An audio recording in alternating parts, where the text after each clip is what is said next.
Hello, thanks for coming. Thank you to the British Council and the Garage for hosting this.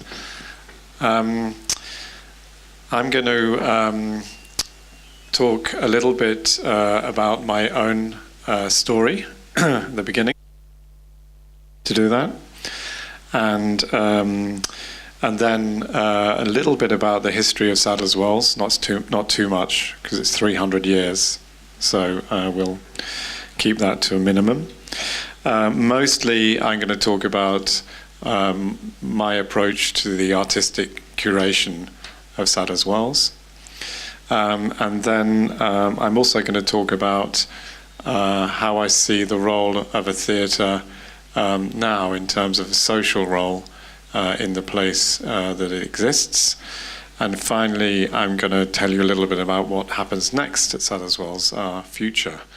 So that's the order of things. And then I understand there's a chance for you to ask some questions and we can have a discussion, which will be very nice.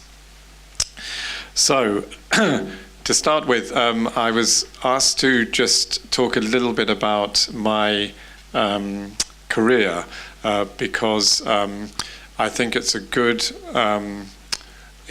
for people who think they've failed early in their lives, or who actually aren't even sure what they're going to do with their lives. So what happened was I was a very bad student. So none of this is, I'm definitely not recommending this route. I'm just saying I was a very bad student, had to leave school, finally came back into higher education. So I finally ended up doing a degree. And then I taught in primary schools for 6 years. All that time I felt unhappy with my direction, but to help my unhappiness, I would go and see culture, art, film, theatre, those sort of things, not particularly dance. And then I thought, well, actually, there are jobs in that culture field, and maybe I could do that. And then I had a very lucky stroke, a stroke of luck, because there was a job advertised. It was a theatre outside of London, brand new. They didn't know anything. I didn't know anything. And they gave me the job.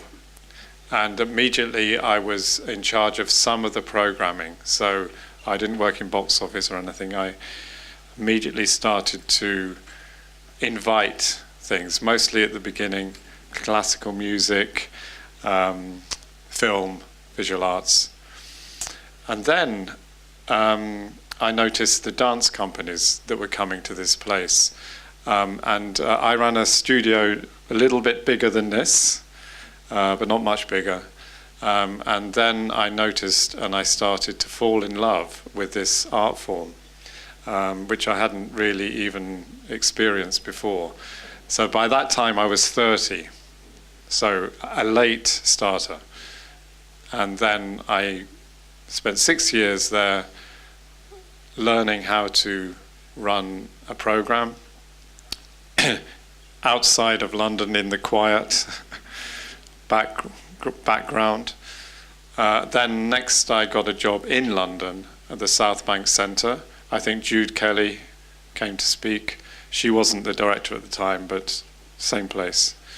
And I did the dance and performance programming there for 6 years. And then, which went very well. It was good. And so the people at Sadler's Wells asked me then if I would go and become the director of programming in Sadler's Wells, and that was in 2000. So that's my career history. So a few lessons there. Don't give up. Find a thing you love. Doesn't matter if you don't know what it is yet. But don't do what I did. It was much too hard a journey. So I now have to So that's Sadler's Wells. And I arrived in, as I say, in 2000. But it's got a bit of an older history. So I'm the current director, but there's been a theatre on the same site for 300 years. 1683 was the first theatre. This one actually is, this picture is not from there, it's from 1756, but still a long time ago. And it was the first theatre was built by someone called Dick Sadler, and he opened a music hall there, so a kind of variety theatre, all sorts of different things. And one day he was in the grounds of the theatre that he'd built, and he realised that there was a well which had been covered over. It used to be a monastery, a site of a monastery where the monks would take the water because it was a very high level of water there. He uncovered this well, and at the time the water in the city of London was undrinkable. So he realised that he could bring people to Islington, which was in the countryside at the time, and they could see a show, but also drink some water from the well. And actually, 300 years later, we are still putting on shows, but instead of giving people water, we give them wine, gin and tonic, beer. But we're more or less doing the same thing. And in a way, we have the philosophy of Dick Sadler. We're very entrepreneurial in that way. We still make money from the wine, beer, gin and tonic, and spend it on the art in the theatre. Now, there's been 5 different theatres on the site, the same site since then. The most important one, apart from now, was built by someone called Lillian Bayers, who was a very important figure in both in opera, dance, and music and theatre in London. So she started Sadler's Wells Ballet, which became the Royal Ballet. She started the Sadler's Wells Opera, which became the English National Opera. And in her other theatre, because she ran 2, the Old Vic on the south bank of the Thames, she started the National Theatre because that's where that began. So this woman created all these great institutions. So she was running the theatre in the 1930s and 40s, all through the war as well, very difficult time in London. Kept it going, and that was really like the pinnacle of creativity.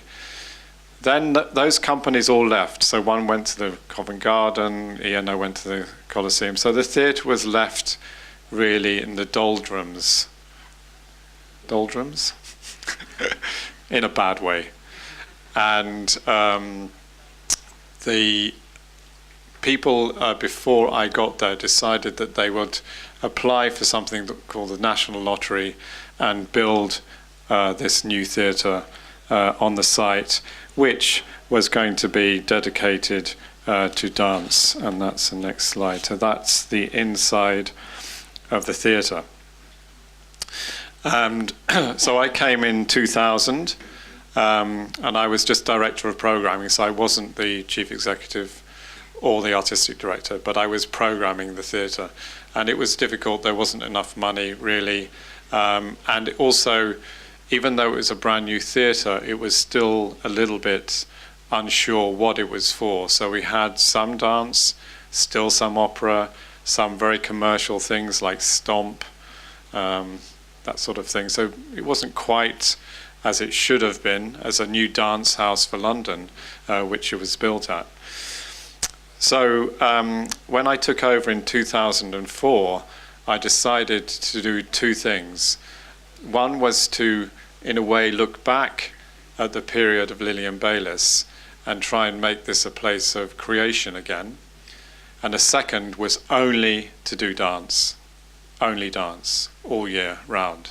Now, that was quite an audacious thing to say because, you know, is there enough of an audience? It's a big theatre, it's 1,500 seats.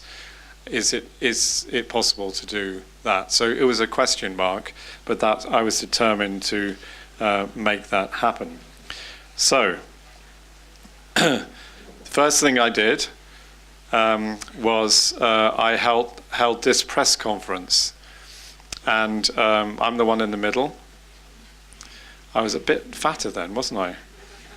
I think I'm a keen cyclist now, so I've thinned down a bit.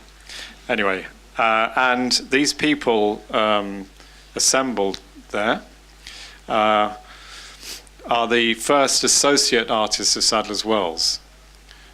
So 1, 2, 3, 4, 5, 6, 7, 8 of them. There are now 17 of them. We'll come on to that. But immediately I wanted these people to be at the heart of a new commissioning and producing policy at the theatre. And they ranged, as you see, from John C.D. there in the hat, Akram Khan sitting there, Sidi Larbi at the end, the Ballet boys at the other end, Matthew Bourne, very importantly, sitting beside me, and Wayne McGregor, who's been here frequently. So this was the beginning of the new era, and we started to produce work. So until then, as I say, there wasn't much dance, but any dance that we did was imported. We were just presenting house, and I wanted to change that. So these were the beginning. This was the very beginning. That's the mission, if you like. And this is the policy. So I want to talk a little bit about, you'll know some of this because I'm sure there are dance experts in this room, but you know there is a genealogy, a passing down of styles and tradition, even in contemporary dance. And there are a number of people before these four people, I know, including Martha Graham. But for me, these four people are the most influential artists in our time. Obviously, Pina Bausch is no longer with us, but those other artists, so William Forsyth, Ohad Naharin, and Teresa de Keersmacher, very important figures, and also artists who I supported and presented very loyally in my time at Sadler's Wells. And why I'm showing you those four artists is because, in a way, I describe them as the popes of our generation, the people that have really influenced strongly. Now, some of you may choose other people. These are my four. And they have influenced the next generation, but so have these people. And I suppose this is where things got interesting, because at the same time as Pina Bausch was making her early work in Wuppertal in the 1970s, the Rocksteady crew were starting the hip-hop dance generation in New York, on the streets of New York, and the Rocksteady crew were one of the key players in that new movement. So very different, the other side of the world, but incredibly influential. Michael Jackson and the MTV generation. So many people were also influenced by his dancing on MTV. And Bruce Lee, very influential. And the reason I'm showing you those images is because these people, who are our current 17 associates, have all been influenced by the popes, but they've also been influenced by the Rocksteady crew, Michael Jackson, and Bruce Lee. So the world changed quite dramatically with the advent of MTV and access to all of these forms. So someone like Sidi Larbi and Akram Khan, highly influenced by those people as well as by the contemporary dance popes.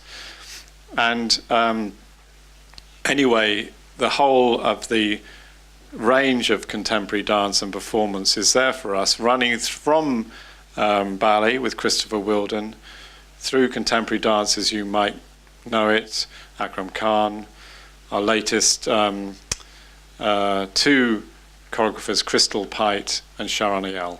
They're all our associates. So there's a broad range of work from all over the world, but they have a common thing in common. They are all great artists, and I say this very often. The reason Sadler's Wells is as successful as it is because of the money and time we have invested in those people.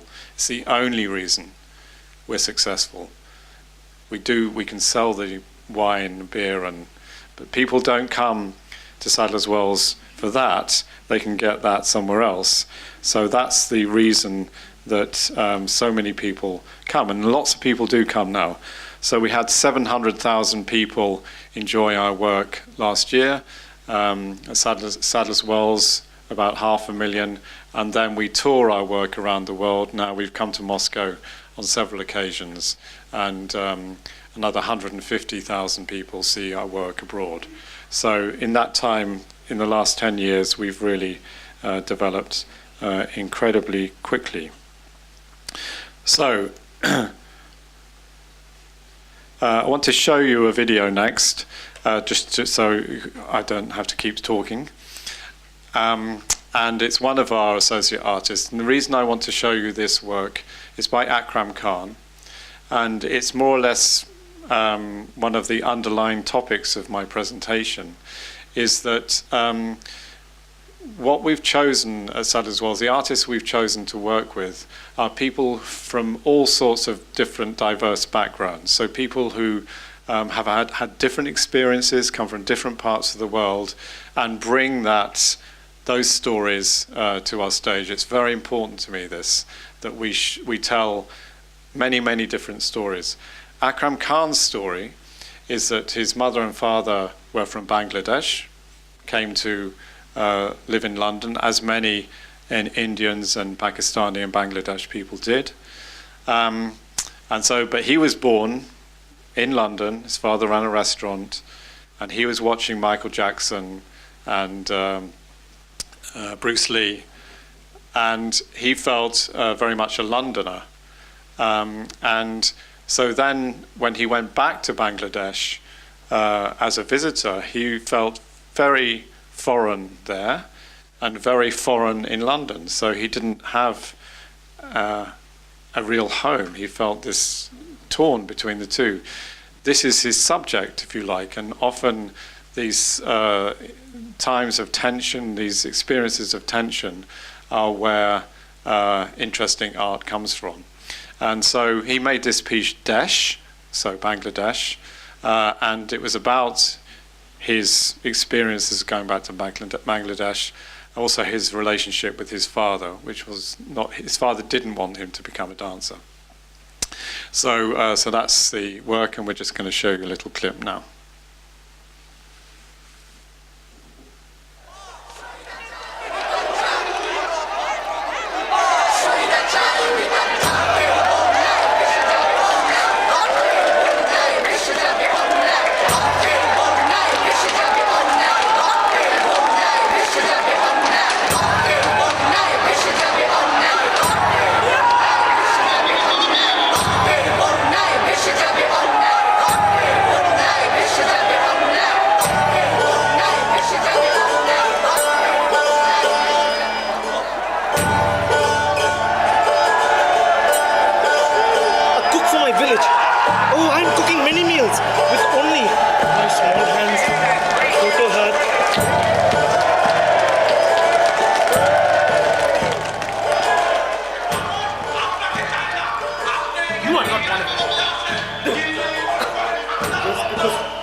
আর কতকাল ভাসতে হবে রক্তগঙ্গায়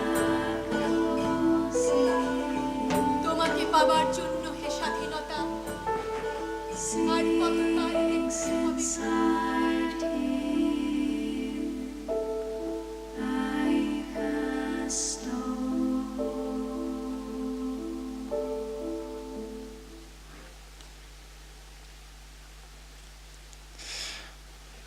Okay. You see the Bruce Lee influence, and the Pina Bausch influence, and the Michael Jackson influence. So it's one thing to present the canon of Western contemporary dance, if you like, but we also show a very diverse range of styles at Sadler's Wells. We encourage this. So we have flamenco every year. We have a big festival, 2-week festival, flamenco festival, and we also present. And we've started a new festival of work from South Asia, Indian dance and Pakistani dance from North and South India. And reason we do that is because we feel that, dance is international and it embraces many, many different styles and cultures, and it's very important that we do that in London. Not only because we have a big Spanish community or Indian community, but because it communicates about these other cultures that exist, but also both of these forms have kept a contemporariness to them. So they're traditional styles, but the artists in flamenco and classical Indian dance have kept these traditions for now, and we're very interested in presenting that as well. And we're also interested in presenting other aesthetics. So we have Alvin Ailey American Dance Theatre here, but there's also another younger choreographer from the Afro-American experience, Kyle Abraham, there. And we realized that it's very important to present aesthetics which many people don't see so often and wish to see more, who are living in London. And so we're very keen to extend that reach to them as well. In addition, Carl Abraham's work is very political. So this piece talked about the Black Lives Matter movement and the brutality of police in America at the moment. And that audience came and really it spoke to them directly. The other thing we've done is what I call bring an agency to what we do, so to make us an active part of the dance scene. And so I've started a number of different initiatives, and this one is part of our composer series. So that's where, instead of choosing a choreographer as the beginning of an evening, I chose a contemporary composer because I found a lot of the music that was being played in dance performances not very adventurous, and hardly any people were working with contemporary composers of our time in the way, say, Diaghilev did in his time, working with Stravinsky and others. So I started a series, and this was the first one, Thomas Adair's See the Music, Hear the Dance. And we commissioned a number of works to that theme, and one of them was by Crystal Pite, who's a fantastic choreographer coming from Canada, who's one of our associates, and it was a big success. I presented with Tom, we decided which musics we would like to present to the choreographers, and we presented this piece, Polaris, to Crystal Pite. It's a huge orchestral piece, and she said, yes, I'll do it if you give me 100 dancers. And so we did, but they were students. So we were able to do it. But she did a fantastic work, and I think we're going to now see that one. It's called Polaris.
So as well as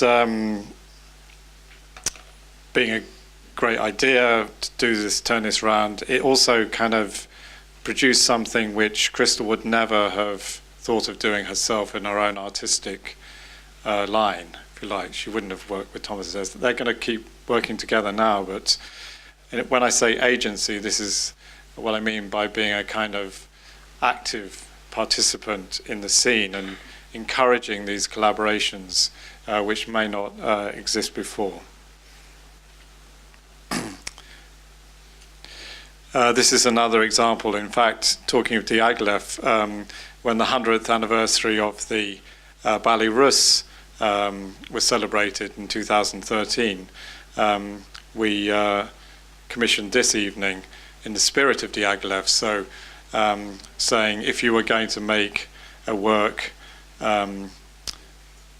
if Diaghilev was around now, what would he commission, or what influence would he bring onto the work? And again, very successful evening, and two of the pieces formed by Sidi Labi Chikawi and Afterlight by Russell Malafant became very popular and are still touring around in different companies. And this is another example of changing the roles. So there's a fashion designer called Hussain Lyon, who works in and makes his work in London. And he's a very interesting fashion designer because his shows are more like works of art. And we were talking for years about doing some sort of collaboration. And he has made costume for dance, which is one thing. But I wanted his work to be more integral to an evening.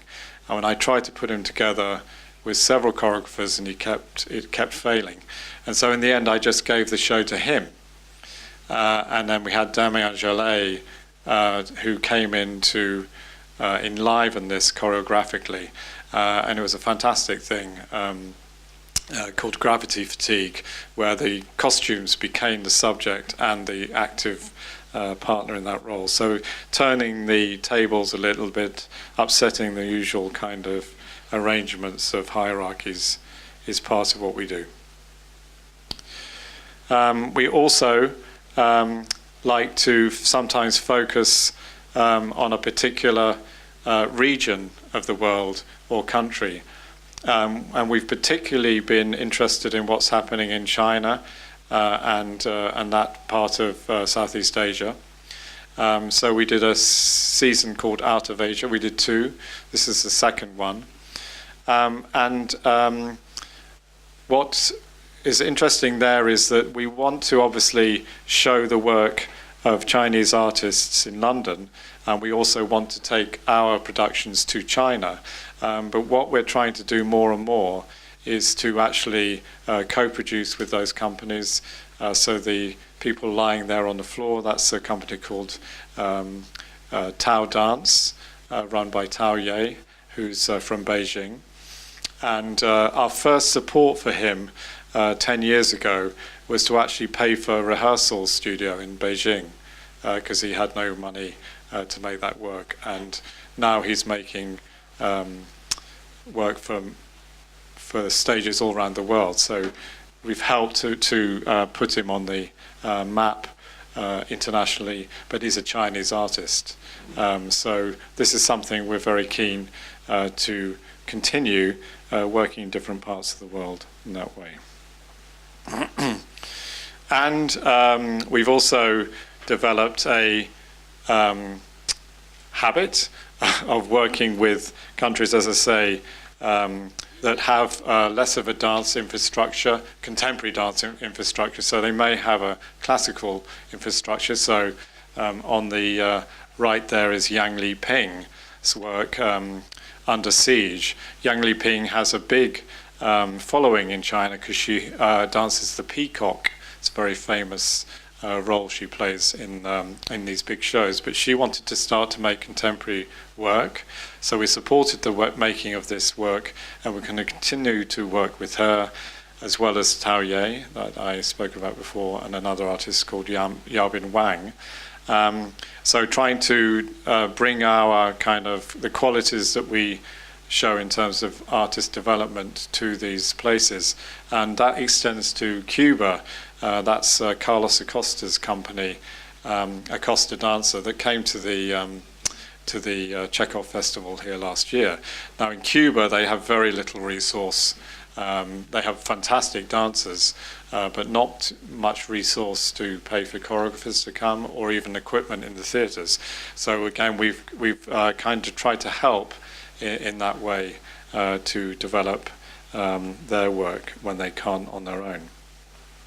And the other thing which has happened over the years, and it started with Sylvie Guillem. So Sylvie Guillem was dancing with the Royal Ballet, but she wanted to, as she came towards the end of her career, she wanted to start working with contemporary choreographers. And so she came to Sadler's Wells to do that work. We supported all the productions she did in the last few years of her life, and they also came to Moscow, I know, and St. Petersburg. And she was like a role model in a way, so someone who gave other people the inspiration to think also about not just working in classical, but also extending into contemporary. So Carlos Acosta did the same, and our most recent collaborator is Natalia Zipova, who you all know very well here. So again, she's not at the end of her career, of course. She's much younger, but she still felt a hunger to work with contemporary choreographers, and so we produced an evening of hers last year where she worked with 3 contemporary choreographers, and that toured around the world. Unfortunately, didn't come to Moscow, but we're doing another one which we hope she will. So this is something which has emerged as another strand to what we do.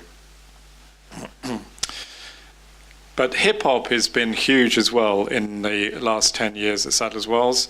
So we run a festival each year called Breaking Convention, and it's curated by John Z.D., who was in the first lineup there of hip-hop artists. And it's been going for 15 years now. And it's a mix of London-based companies, but also international companies from all over the world. And we've had Russian hip-hop artists there included in that festival. And it's a wonderful 3-day event, and it's become a huge thing in London. It's a great platform, but now the people who run it also work a lot on artist development. They run schemes for young hip-hop artists who are wanting to learn more about their craft. and it also tours. So we've taken, believe it or not, we took this festival to the home of hip-hop, New York, to the Apollo Theatre in Harlem. We've taken it twice there, so that's ironic, considering that it started all those years ago with the Rocksteady crew. But I suppose what's happened here and is in London and also in Europe is that form has been recognised and supported by the subsidised sector, if you like. And in America, it hasn't been so. They've been left to their own devices. So it hasn't really developed as quickly in its home environment as it has abroad. But hip-hop has been a very, very big part of that. And as you know, it's really now influencing the mainstream contemporary world in quite a big way. So this is another feature of our programming. So in a way, Pina Bausch started this as well, because she said that you should present life on stage. She presented not just beauty and beautiful dancers and youth. She also presented some of the darker sides of life and also had a range of ages on her stage. So over the last number of years, we've supported both works from mixed abilities companies, so people who have disabled and non-disabled performers. This is Stopgap, actually, who have just been recently here, and to Holland, rather. And Kanduko have just performed, actually, last weekend at Sadler's Wells. And on the other side of life, we run a festival called Elixir, which celebrates the fact that you could continue to dance, and why not, through your life. This picture is of our company of elders. That's a group of people over 60 who meet every week at Sadler's Wells, and we get choreographers to work with them. But the Elixir Festival included performances from Matt Seck and Anna Laguna. So people who, that's a very good example. They continue to support, to perform through their lives, and why not? And they have this fantastic experience. They might not be as agile as they were when they were in their 20s, but they have all of that life experience to show on stage. So that's another element of what we do at the theatre. These two pictures are from a series called Wildcard that we run. And it's in our smaller Lillian Bayers studio. And it's an example of how sometimes we hand over the curation to other people. So in Wildcard situation, we say to a choreographer or a group of choreographers, we give them a budget and the space, and we say, you do what you will in it. And then we try not to interfere. It's been a fantastic experience. So, for example, these three young women are flamenco artists working in London, and they're doing some very interesting things with flamenco, and they presented their work, but also other people who are working in that genre in London. And the point is that we wouldn't necessarily discover some of the things they discover, and also it brings in a whole different audience into the theatre. So that's another theme, trying to let go of control over what we do is another aspect. Now, I want to move on to the other side of the theatrical equation. So taught most of all about the stage and the artists that we have developed there.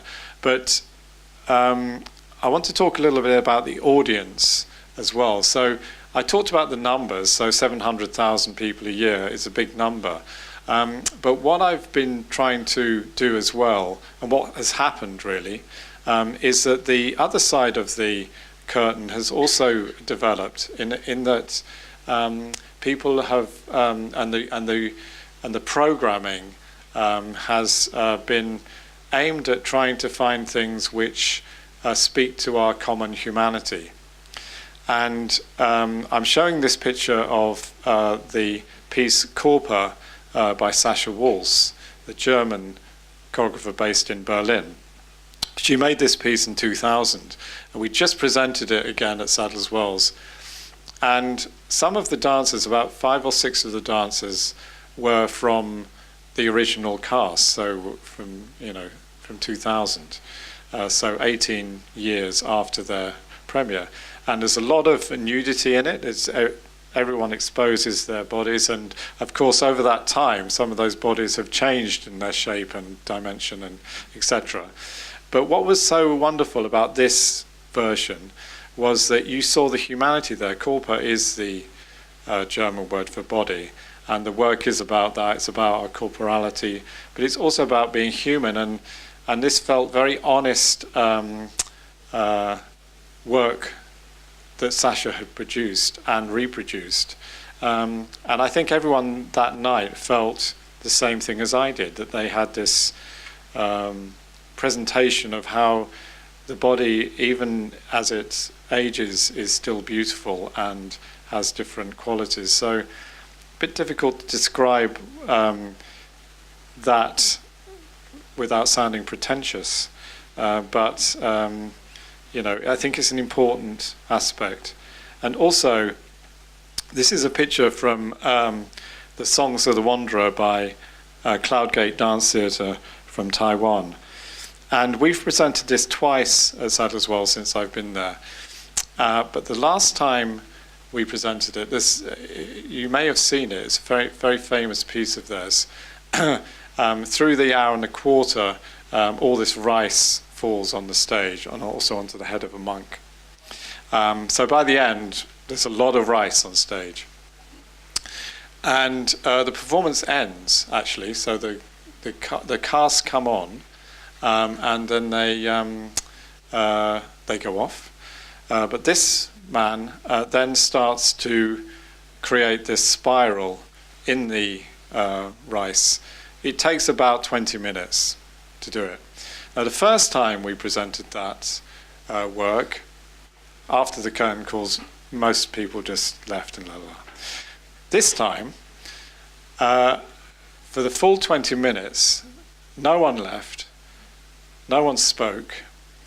We had this 20 minutes of sharing and meditation at the end of this performance, which I was like, okay, something is going on here. And it's not something that people talk about much, but it's about creating a way of watching, a way of being an audience, about being literate in this form. In the same way as here, you are in theatre, I think, I would say. You see so much theatre, you've become very literate in this form, and you know the great performances, and you know the great writing.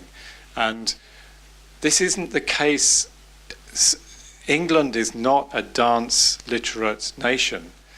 I don't know if you've seen Morris dancing, this thing with the sticks, that's about it. We didn't have a ballet company until 1935, the Sadler's Wells Ballet. We were theatre music people too, but realized that we started, you have to also develop the other side, in other words, and keep bringing things and keep showing.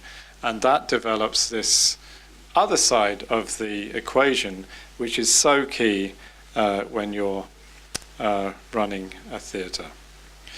Now, I'm going to show you another little clip at the moment, in a minute. And it talks about something I talked about earlier about the need to show everybody on stage, but it's also a representation of our work in the community, because as well as our professional presentations, we work with the older generation, the company of elders, we work with schools, we work with every single normal group that people work with in education. But what we do then is we present it on the main stage in the same way as we do any other company. We try and bring the same quality of lighting, production, choreographers. So we use the best choreographers around to work with these people.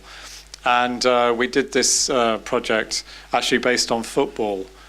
We worked with Arsenal, who are our local football team, who you may know. And they have an education part, so some of the people came from that experience as well. And the clip is actually of people talking about their experience of it. It's a massive positive to have more than one age group involved in a show. I think it's very rare. I think it represents life. Like, to be honest, having a large multi-generational cast is like stepping outside and seeing human beings. I think sometimes we're accustomed to people on stage of a certain style, of a certain age, of a certain look, and we've got different races, different sizes, different ages, and that's what life is like, and why can't we represent that on stage? I've never really performed on a stage this big. I mean, it's a very prestigious theatre where many great people have danced, and I think the fact there's so many people, the energy is going to be incredible. It's like scoring a goal because you get the same feeling. You're really, really happy, and so does your teammates. When you're dancing, you get the same feeling because you know you've done a good performance. I'll be very excited for when the time comes. I'm gonna nail it. I'm gonna nail it. Okay. So next slide is touring. So as I said, this is just to remind you that we tour.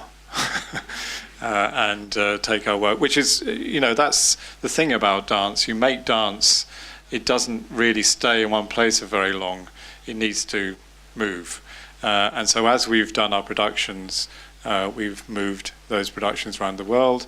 As you see, most of them in Europe, Northern Europe, but as far afield as Australia and New Zealand, and then over to South America and other places. So that's something we are keen to keep developing. And so just moving now on to onto that other topic. This is a picture of a debate that we held at Sadler's Wells recently. He for She. He for She is a UN project which tries to get men involved in the notion of equality as well as women.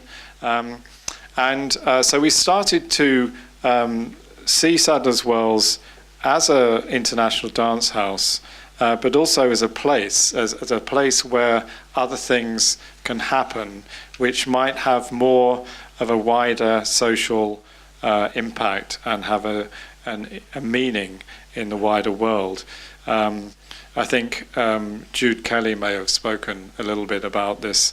It's a thing which is happening generally, I think, particularly in the UK, is that arts organisations are being looked to at this time of difference and strife to try and bring things together and people together, and to do a bit more than just show performances.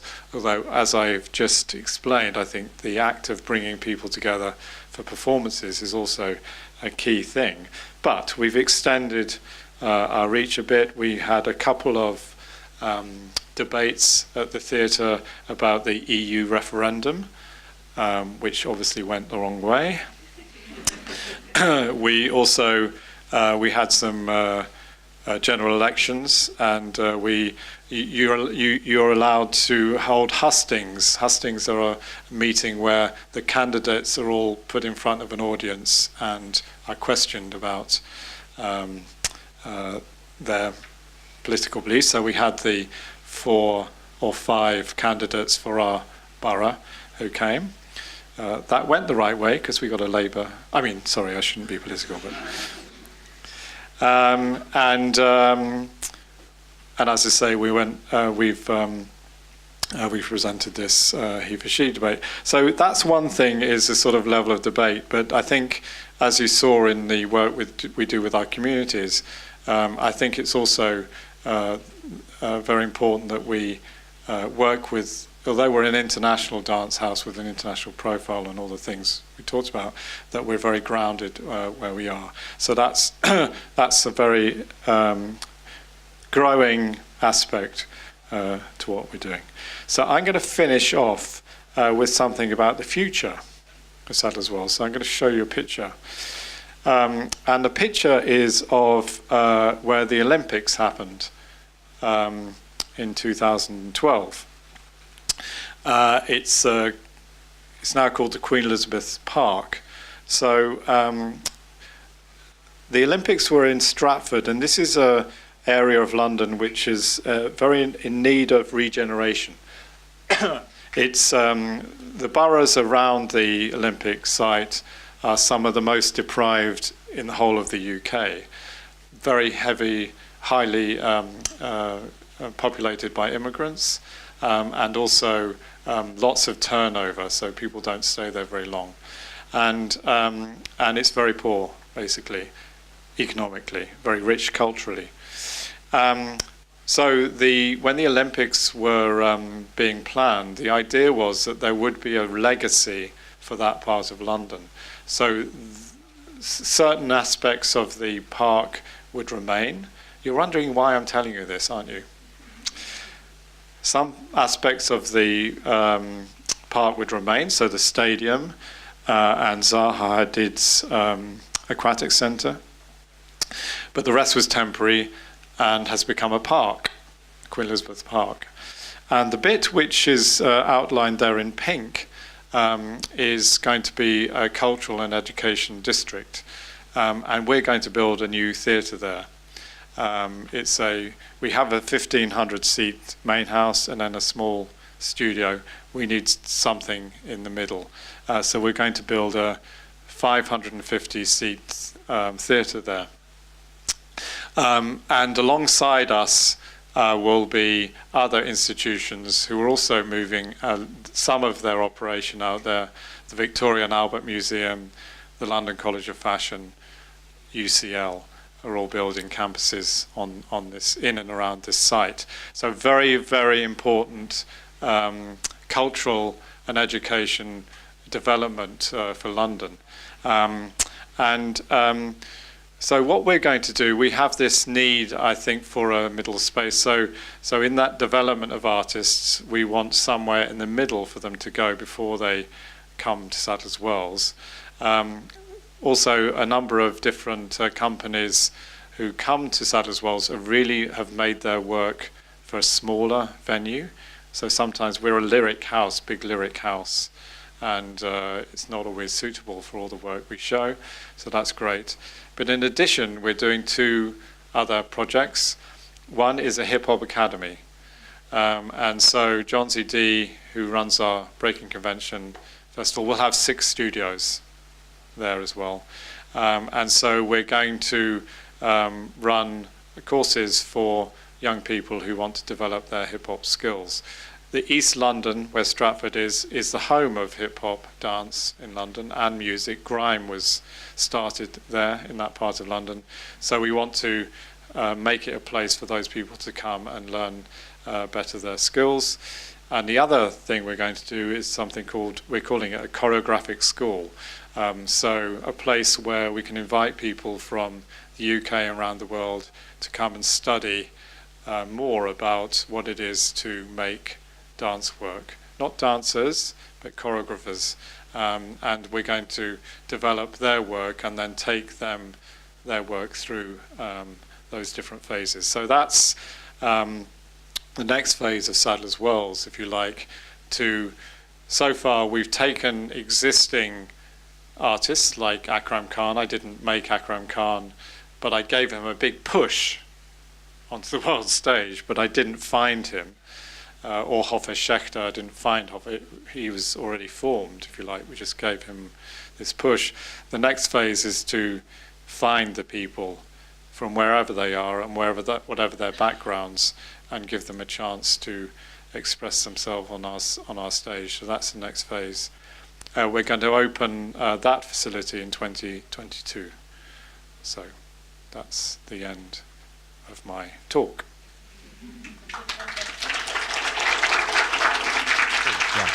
So, 3 questions, all about associated artists. Который касается резидентов Sadlers Wells, или то, что называется associated artists. Первый, First, what is the principle of choice for the first 8 that were in the press conference? Second one, how do you select those people today? And how often do you, what's the rotation? How often do you swap those associated artists? And what does it mean? Is this a period for which you invite them, or it's a budget? What is it like being an associated artist? Or it's a number of productions that you're going to make with them? Yes, good questions. So first of all, how I choose them. The first ones were easiest in a way. They were people actually. It didn't just start that day. There were people that I'd had a relationship with for many years. Wayne McGregor I'd supported in my old job at the South Bank, and I knew Akram, and they were people I knew. I said, come and help me. I'll help you, you help me. How could I help them? By giving them money to make their work, and also giving them the platform Sadlers Wells. So we don't give an annual amount. We just promise to co-produce everything they do, to not totally produce it, but give our contribution, and present the work, and the next work, and the next work, and the next work. So there's no time limit. The only one of these 17 artists from the beginning now that's left is Sylvie Guillem, because she retired. But all the rest are still in there in the house. Now, as we get further and further in number, who should come on next? That's the other part of your question. And so Crystal Pite and Sharon Ayal were the 2 most recent ones. Both of those people had a need for our support. I saw the work of Crystal very early on. I immediately saw her talent and her possibilities. Same with Sharon. But they both were still struggling a little bit to make work. Sharon is still struggling a little bit, so our help is meaningful. So they're great artists. They need our support. They also need to be able to make work for a lyric house at the moment, this large ambition, really. There's a need. The scale is important. But I used to say that also they need to come with an audience. But what actually has happened more recently is we've made the audience for those people. So our audience begin to trust us. So when Sharon Ayal's work came, they didn't know it, but now they came and said, well, we'll try it because you're making this step. If I understood correctly, if I understood correctly, there are 700,000 people last year, and 500,000 of those at your primary venues, and that's contemporary dance. And most of them also watch contemporary music, listen to contemporary music.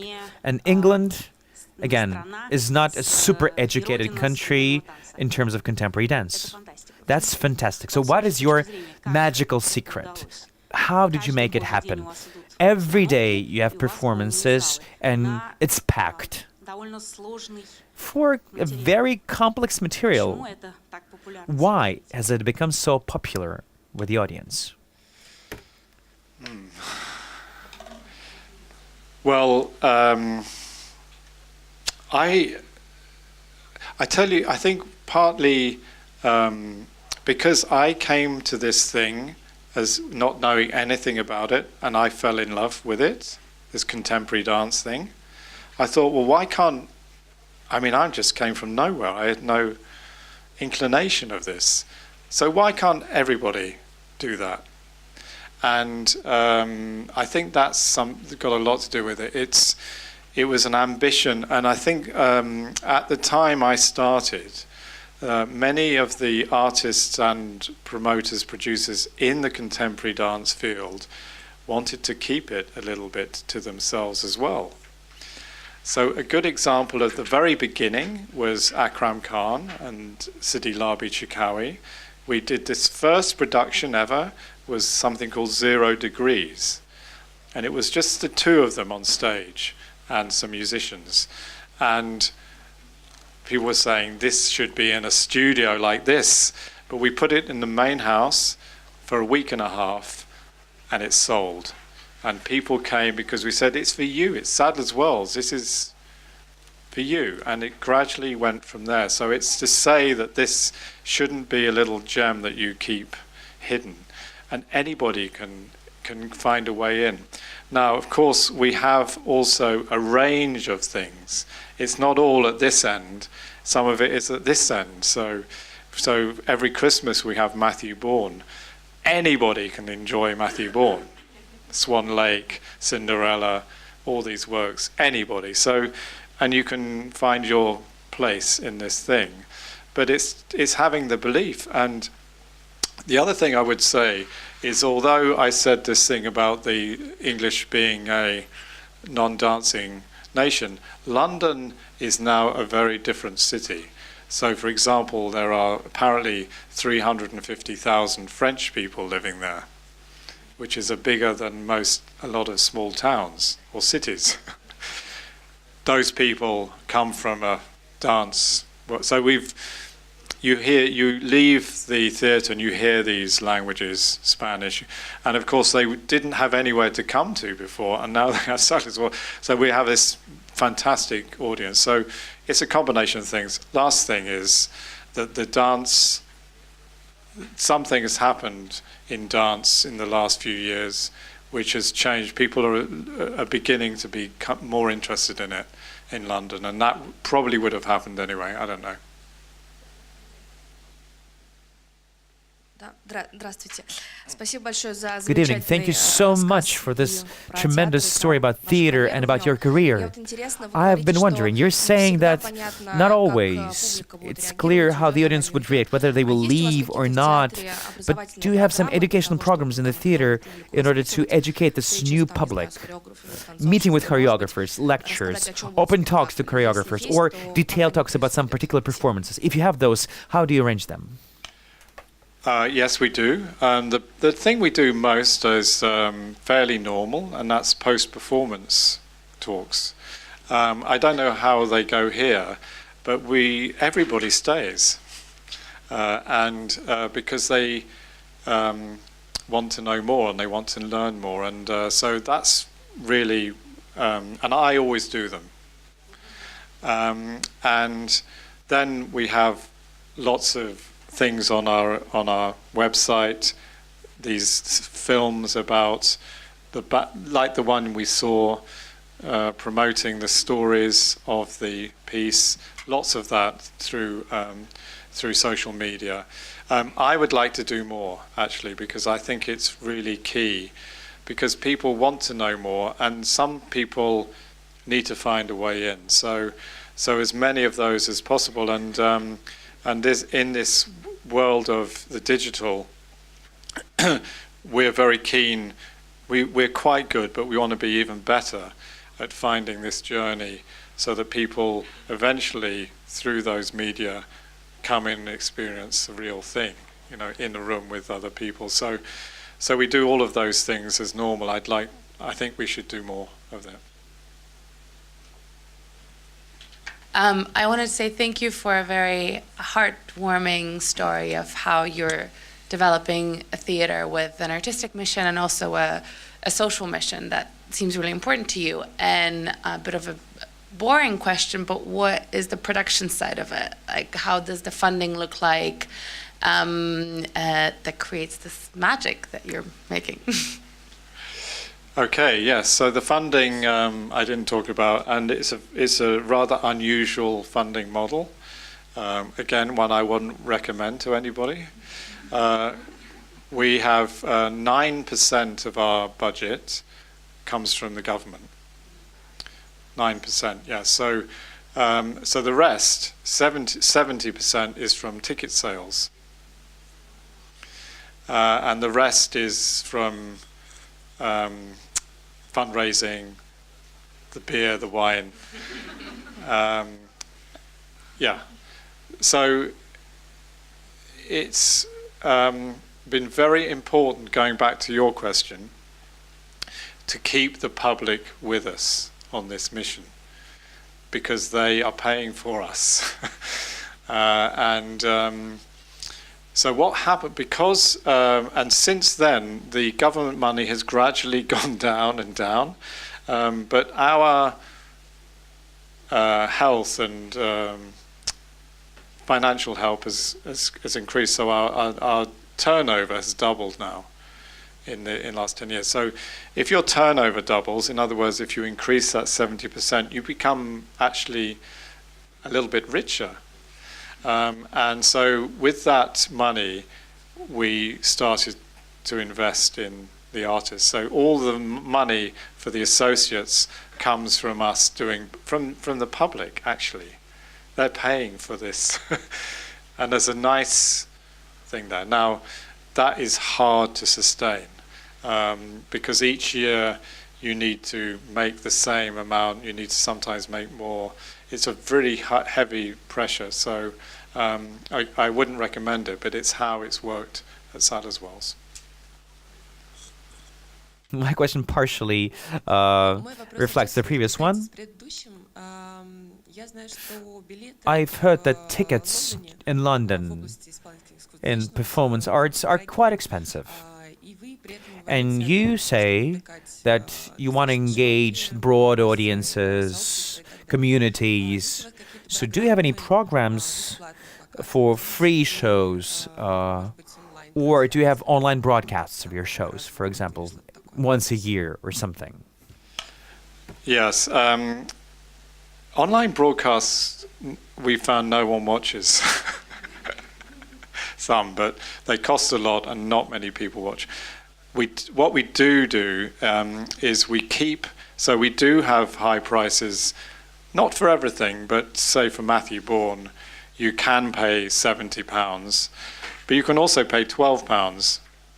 So each night, every year, we have 150 tickets at £12 at the lowest price. Every night, just come to the theatre. And that actually is the Lillian Bayers tradition, because she also introduced, she said very famously, she wanted to make great art for the artisans of Islington, the working class. And we still, in a way, have that in our DNA. So we have that, and then also, sometimes, like Breaking Convention, all the tickets are 15. When we have other festivals that aim, we just keep the price down. When we bring a new artist like Sharon Ayal, we made all the tickets 15, so that we remove the barrier of not knowing and just make it. So we think people who can pay should pay, and people who can't pay should pay less. There's one other scheme just to mention. It's called Get Into Dance. And we work with local community groups who then work with people with poorer backgrounds or difficulties. And we, through them, give them £3 tickets. Still £3, so something to pay, but and they come and are given a talk about the work and stuff. So we're very keen on this developing, because you know, I don't want the audience at Sadler's Wells just to reflect one dynamic. I want it to reflect London. I'm not saying it does that yet, but that's the aim: is to reflect what's going on outside.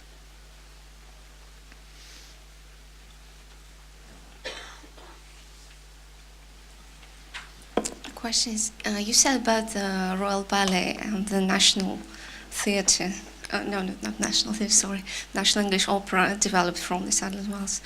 The question is, do you still collaborate, or is it just... I know you invite artists like Ospo or someone else, but do you just do your own productions, or do you collaborate with your previous partners or other London theatres? Thank you. Yes, we try to, and some are more collaborative than others. We like to work outside of the dance place, so we collaborate with Tate Modern quite a lot and show work in that environment, and we take our work to festivals, pop festivals and things like this. And there's this relationship with the Royal Opera House, for example. It's not really a collaboration. We offer some dancers the opportunity to come and work with us. They give their permission. Also, many of the choreographers we've developed have ended up in the Opera House. Wayne McGregor, Hoffe Schechter, and Crystal Pite most recently. So there's this influence from us. Is it a collaboration? Probably not, but it's just we're comfortable with each other. It's not friction. It's ease to say it's fine. Crystal, go and make work for the Opera House. It's fine. It's good. It's not trying to. I think generally in London people have become more and more cooperative, and I am involved in another movement called the What Next movement, and we're a group of cultural leaders. We meet every Wednesday morning for an hour and discuss common issues and things, and there's people from all the theatres and different organisations there, and we discuss common issues and try and make things better. So there's a very collegiate atmosphere, I'd say, in London right now.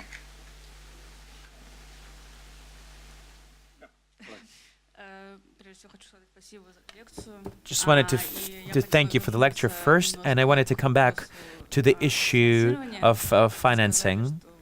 You said that 70% of the money you get is from sales tickets. That is very impressive. And I have heard, maybe I'm wrong, but I have heard that you had certain experiments with loyalty programs for audience, and you have been inventing new formats of those loyalty programs. Can you tell about that in more detail, please? And second question, if I have understood correctly, now you are the director and the programmer.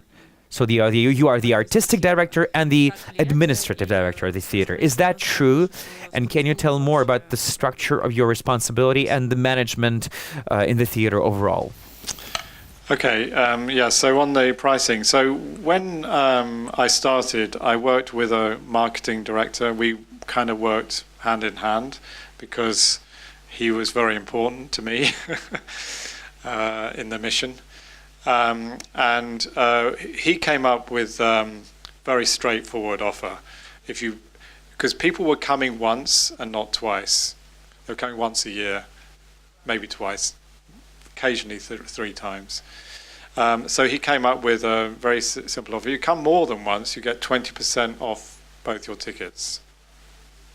Just have to buy two, and you get 20% off. So people then, they said, well, I'll buy that, and maybe I'll buy that because it's a deal.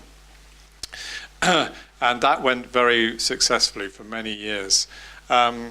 We're moving into a different phase now where we want to increase our membership, because membership is very important in the in this, what you might call this journey of engagement, they call in fundraising, so that people join, then they get a deal, but then they might want to help us, so they give us a little bit more money, which isn't a deal, and then they become donors.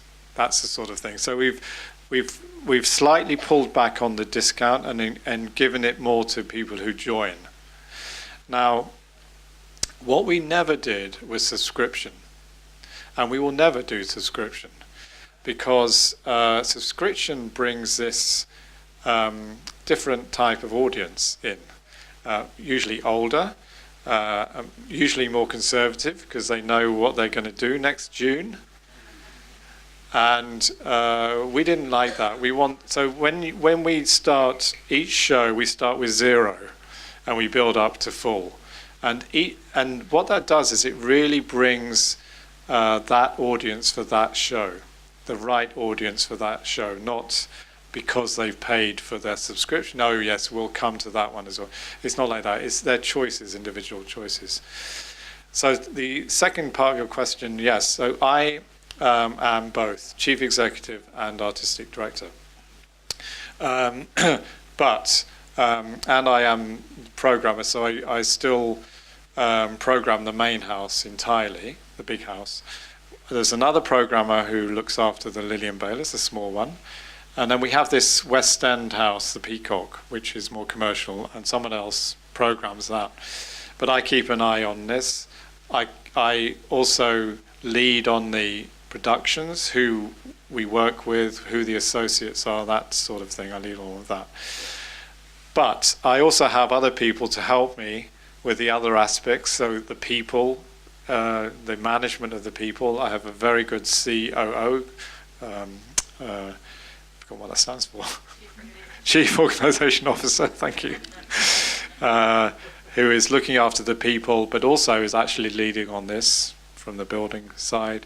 And then I have a very good executive director who deals with the marketing and leads on external relationships, press and stuff. So I don't have to do everything, but it's a sort of model that I think is the right one. So the person who is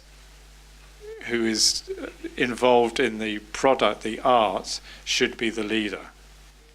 They should be the final word and the spokesperson, and I think it's very important in management of the arts. Good evening. Hi. I'm sorry. Thank you for the lecture. And I have 2 questions. The first one, you mentioned some performances with unable people. And I'm just interested how audience reacting on these kind of performances.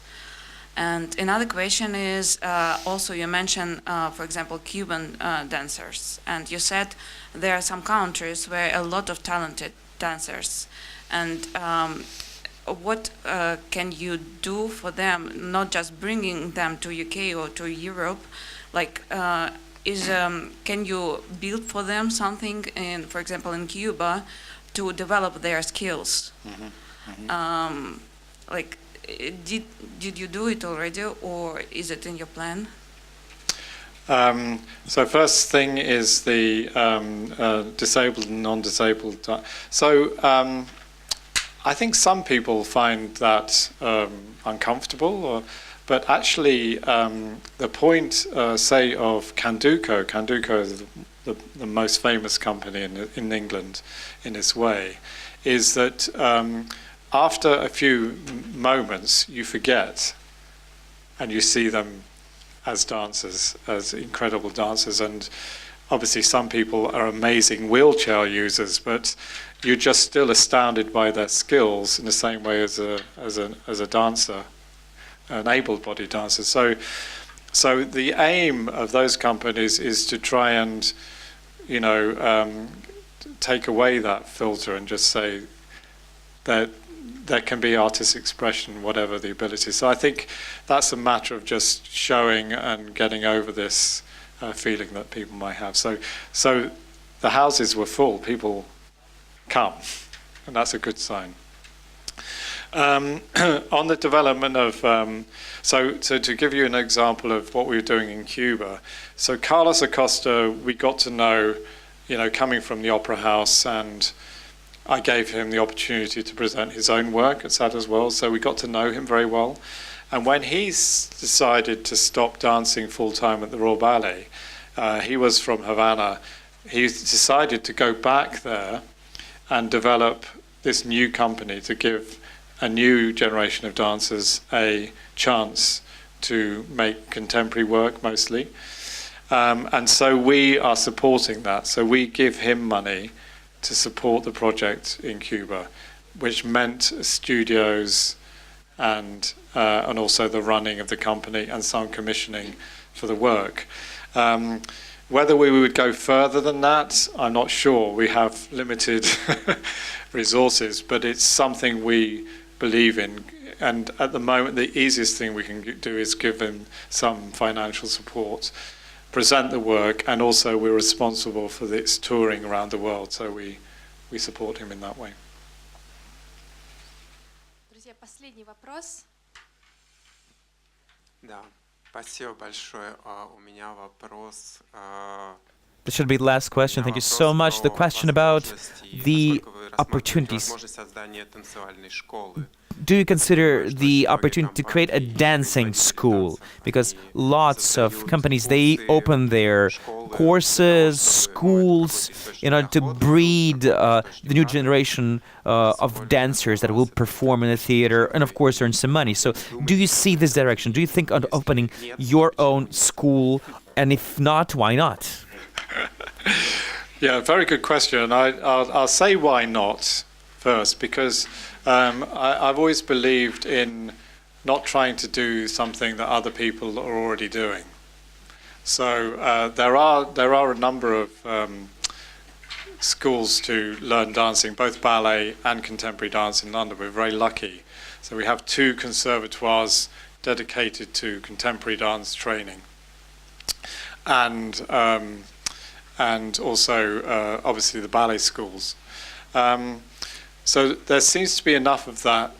What hasn't happened in the UK as much recently is any work to help people who want to choreograph, who choose to make. There's nothing really to do.